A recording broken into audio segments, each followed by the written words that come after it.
So 2 or 3 capsules, and a person receives the essence energy of the plant, which they could have an interrelationship with during their experience without having to go through the very arduous 2 or 3 day ordeal. Okay. Now, chemically, extracts like ayahuasca, which is a Brazilian brew that has similar effects, contain a high degree of DMT. Is Ibogaine of the same chemical nature? It's actually quite different. A biochemist once looked at the difference between ayahuasca and Ibogaine, and he said, which is interesting, he said that there's an extra added component or an extra facet to the diamond, to Ibogaine, which I believe enables people to maintain their identification with the adult that's reliving this unleashing of repressed memories, these pictorial gestalts in the hundreds and hundreds over a period, actually much longer, much longer than an ayahuasca session. These sessions usually last 25 to 40 hours. And I think that... compared to an ayahuasca session which lasts about 2 or 3 hours. Even 3 to 6 or 9 hours, yeah. And it's very rare that a person desires to do an Ibogaine session more often than once a year, because it takes many weeks and months of a series of assimilation and reintegration windows of time. But we're now touching on the psychotherapeutic use of the stuff. First, there is this ritual use by the Pygmies and other tribes in Africa.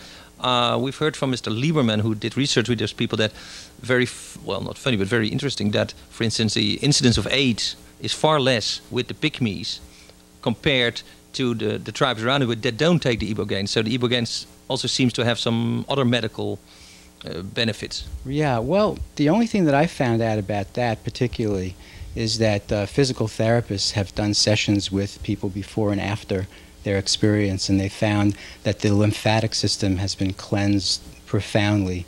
Old injuries, lumps, and bumps literally disappear overnight when people do a session.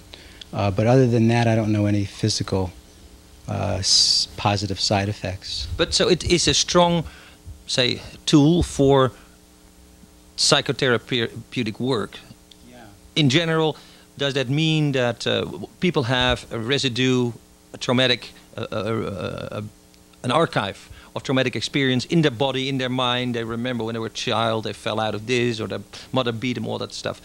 That's one aspect. That's one aspect. It's Ibogaine a good tool to bring that back into balance, yeah, into wholeness.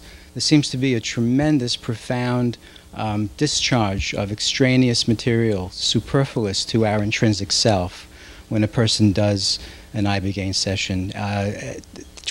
48 hours afterwards, the mind is much more quiet, and a person is able to watch their reactive behavior much more carefully. And that's very significant in a person's ability to behaviorally change patterns that they want to change. Would you say that the classical psychoanalytic approach, whereby you make people fish in their pool of unworked out, of residue, of traumas, that takes a long time, many sessions. Would you say that Ibogaine does that faster, quicker? Yes, it does. I've come across people who have come to a session experiencing obsessive-compulsive behavior. They're putting the knives and the forks together, and they're lining up their clothes for the next day, and they're spending 60–70% of their time doing these activities. They do an Ibogaine session, and what they get in touch with is that they've been masking a certain level of depression with this obsessive-compulsive behavior. People go in depressed, they come out being able to get in touch with their anger. People go in with anger, they come out being able to get more in touch with their sadness. And from sadness to joy, from joy to emptiness. And then, for example, there was one particular woman who went in having had 20 years of everything she's ever wanted to experience in her life. She said to me she never woke up one morning without not being happy until she did Ibogaine. And the next morning she was very frustrated. And it was because what she wanted to do with the experience was she wanted to accumulate yet another New Age way to keep herself from experiencing a deeper level of emptiness, which is what she was experiencing.